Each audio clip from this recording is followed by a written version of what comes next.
Boa tarde. Desculpem. Primeiro erro. É sempre assim. Isto vem-me perseguindo. Isto é qualquer coisa que tem muitos anos. Bom, uma senhora mesmo neste estado não diz que idade tem, por isso, mas já são há alguns anos. Porquê é que eu resolvi vir aqui conversar convosco? Porque vocês são educadores e porque a história começou bem lá atrás. Bem lá atrás, e vocês pensarão porquê que ela está assim. O que é? Uma mendiga, no mínimo. Uma mendiga de reconhecimento? Não. Não vamos por aí. Uma mendiga. Há alguém que não se ajusta muito a vocês? Há alguém que... não penses isso. Não teve a ver com droga. Não, eu nem nunca fumei. Não foi álcool. Eu só bebo um copo de vez em quando. Mas é mesmo quando tenho amigos.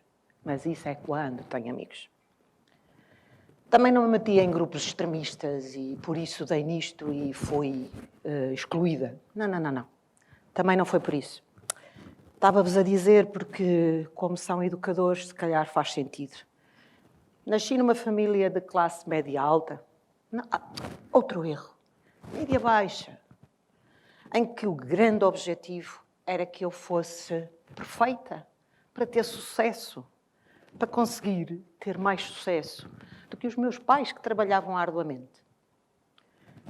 Mas não bateu muito certo desde o início, porque a primeira palavra que eu disse, em vez de ser papá ou mamã, disse porquê.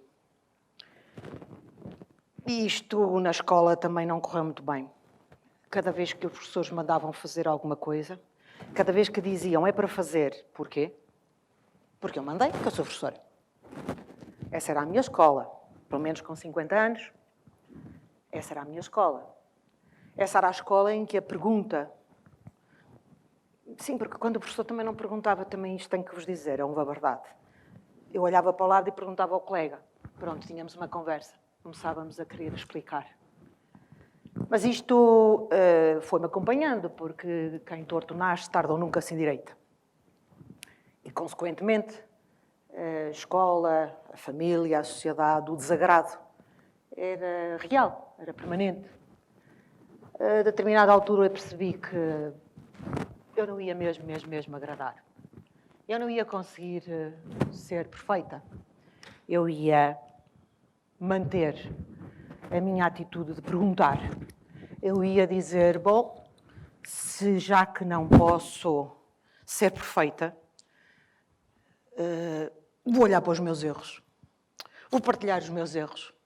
Vou dizer o que é que eu fiz. Vou assumir que fiz isto. E vou perguntar como é que se faz. Mas não vou perguntar às mesmas pessoas que normalmente não gostam dos erros. E resolvi começar.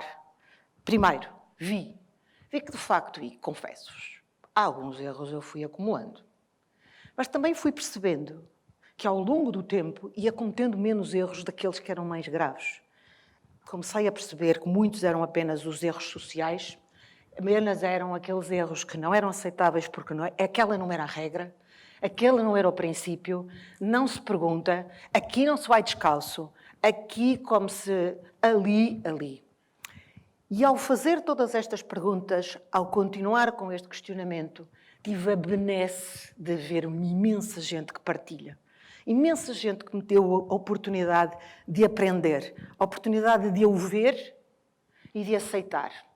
Aceitar aquilo que eu era, independentemente na escola.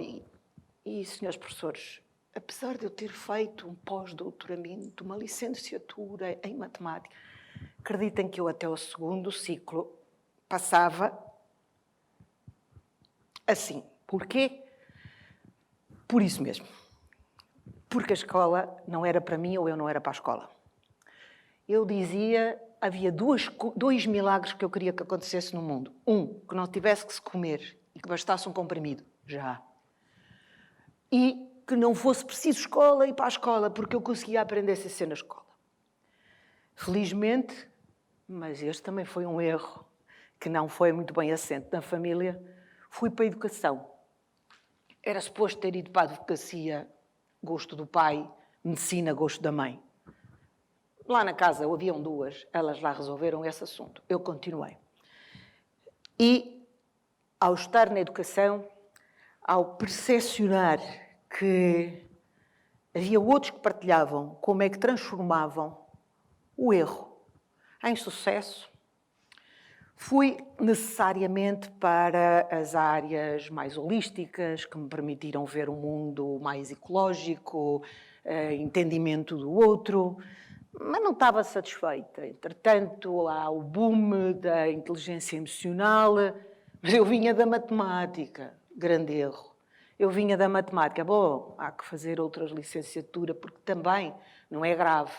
Vamos ter que fazer outra licenciatura para poder, em Portugal, virar da matemática para trabalhar as áreas da inteligência emocional. Mas isso abriu-me outras portas, abriu-me a possibilidade, entendendo a matemática, entendendo a área da inteligência emocional, e cruzei com a paixão que agora partilho convosco. Não se partilha nestes sítios normalmente as paixões, mas pronto, é vida. Quem entra de mendigo pode partilhar tudo. A paixão é a criatividade. Mas a criatividade não é uma coisa das artes, só. Eu vinha da matemática. Não, eu não tenho jeitinho nenhum para fazer desenhos. Até as crianças pequenas eu faço um cão, elas pensam que é uma galinha. Esqueçam. Não tenho jeitinho nenhum. Então, e a criatividade não tem a ver com inspiração só? Também não. Foi isso que eu descobri. Foi isso que eu descobri, que é possível trabalhar a partir do erro a pessoa. Então agora vamos falar um pouco sobre o que é e o que poderá não ser a criatividade. Criatividade pressupõe uma conjugação entre vários elementos. A pessoa, essa pessoa tem que ter algumas características, dominar estratégias que lhe permitem ir desde aquilo que ela é como pessoa àquilo que ela possa vir a construir enquanto produto. Produto esse que pode ser um discurso, pode ser uma aula, pode ser um produto de inovação de uma empresa de inovação, pode ser aquela cozinhado lá em casa, mas não importa. Tem que ir desde as características das pessoas, dominar estratégias para a construção de produtos e, claro, temos que estar em ambientes que nos sejam facilitadores ou que nos diminuem as nossas características como pessoa. Quem são as características como pessoa? Quais são? Ter muitas ideias, ser capaz de ter muitas ideias e partilhar essas ideias. A coragem de assumir o erro, de dizer as ideias que lhe saem. Ideias variadas. E, claro, originais. E é aqui que a originalidade às vezes não batia lá certo, se calhar. Primeiro, por fazer muitas perguntas. Segundo, por querer perguntas diferentes. Terceiro, porque era preciso haver a intencionalidade em tudo aquilo que eu fazia, em tudo aquilo que eu queria ver feito. E por isso, encontrei, e por isso é um meu apaixonado, encontrei o meu complemento. A resolução criativa de problemas, ou mais internacionalmente, Creative Problem Solving, trabalha exatamente todas estas competências. Desde as características da pessoa, porque para fazer um brainstorming tem técnicas específicas para fazer, não é? Vamos fazer um brainstorming.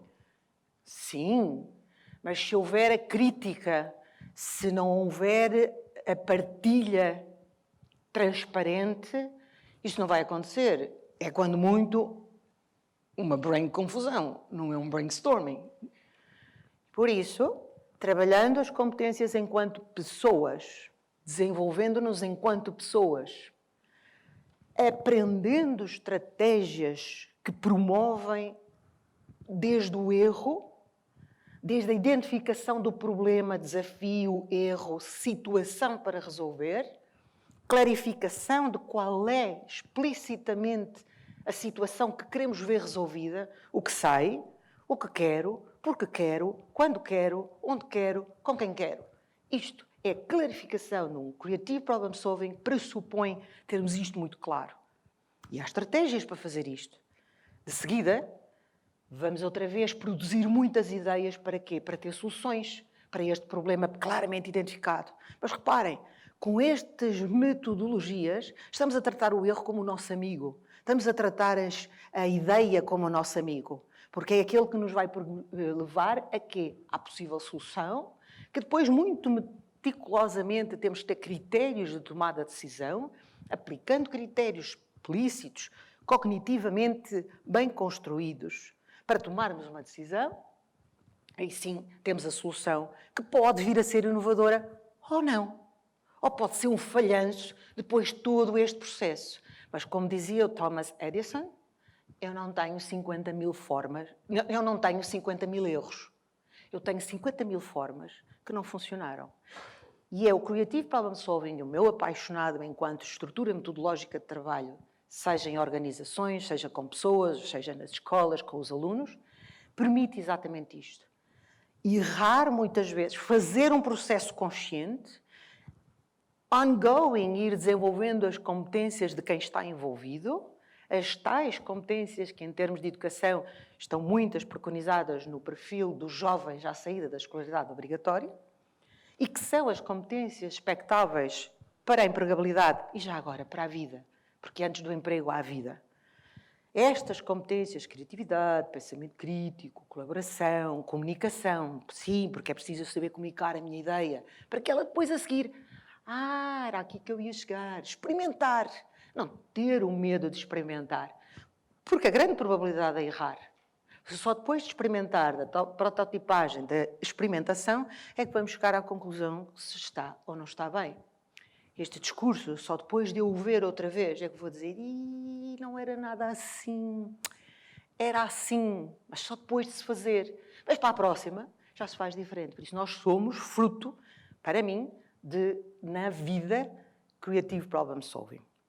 Somos fruto de uma coisa, erro.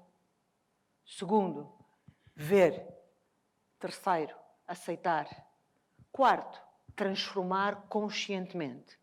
Mas este transformar não pode ser casuístico. Não pode ser, hoje apetece-me ser Creative Problem Solving. Não resulta. Resulta na continuidade. Resulta como uma mentalidade, como uma forma de funcionar.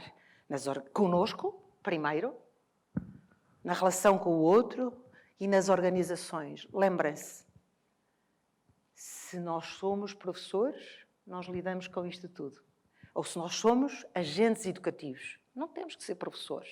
Podemos ser apenas agentes educativos, que o somos todos. É o meu pensamento.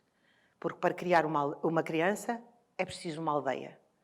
E daí a minha grande paixão de trabalhar com o Creative Problem Solving, porque junta a estrutura matemática com a criança que disse a primeira vez porquê e com a possibilidade de fazer aquilo que é o meu sonho de vida. E que também, já partilhei convosco qual é a minha paixão, também posso vir a partilhar convosco, mas deem-me um bocadinho, não é? Isto é daqui a um bocadinho. Porque antes vou pedir-vos para pensarem. Esta vestimenta foi uma brincadeira convosco para acordarem. Estava com algum medo que, estando nós na época do Sporting, o Benfica não acordasse. Pensemos, como educadores, qual é a nossa atitude para com o erro? Como é que nós vemos o nosso erro? Será que eu, como educador, assumo interiormente que eu tenho que saber tudo? Que eu tenho que ir dar a aula? Eu tenho que preparar a aula de forma a eu dar tudo? Ou eu permito esta partilha de Creative Problem Solving, de vamos explorar o tema, vamos conhecer juntos, é claro que nós temos o domínio da estratégia e vamos orientado. Mas será que permitimos que eles cometam erros pelo caminho? Se não o fizermos, temos algumas probabilidades de, se não for explicitamente de alguém de mão estendida na rua, seja alguém que interiormente está de alma estendida a pedir, por favor, reconheçam algum do valor que eu tenho mesmo que esse valor não seja apenas saber muito da matemática ou saber muito do português, tal qual como dizia o Rui. É importante as outras competências, mas antes disso precisamos nós perceber se aqui habita alguém, se em nós habita alguém que coabita com esse erro e que está disponível a fazer este processo de transformação desde o erro até o sucesso. E o sucesso é construído. Por isso, esse desafio fica aí. E agora, como já lancei o desafio, já estarei preparada para vos dizer também que a minha paixão é estar convosco, é de facto estar aqui, porque entendo que a vida é um exercício de partilha. Sem estes momentos de partilha, eu não teria feito o percurso da menina com o segundo ano de escolaridade, que nada queria saber da escola, e hoje sou apaixonada pela aprendizagem, pela escola, pela partilha convosco. E também, por outro lado, tenho uma outra rumo na minha vida, que é: eu quero que cada minuto da minha vida sirva para impulsionar positivamente aqueles com quem cruzo. E por isso é meu desejo que em cada um de vocês, hoje, se lembrem, mas amanhã se lembrem, num contínuo, de valorizar o vosso erro, valorizar o erro daqueles que estão à vossa responsabilidade. E se tiverem essa motivação, partilhem-no comigo, porque está a nascer, nasceu e está a crescer uma ideia de, à volta do mundo, reconhecer pessoas que aceitam, que erraram e que estão disponíveis a partilhar numa entrevista, numa conversa, algo informal. Obviamente que formal não batia certo comigo. Esse caminho, desde o erro, seja pelas metodologias do Creative Problem Solving, seja por outra metodologia, porque cada um de nós tem a sua própria metodologia. Por isso, convosco quero transformar o mundo numa árvore de Natal, porque o Natal é quando uma mulher quiser. Bem-ajam por estarem comigo.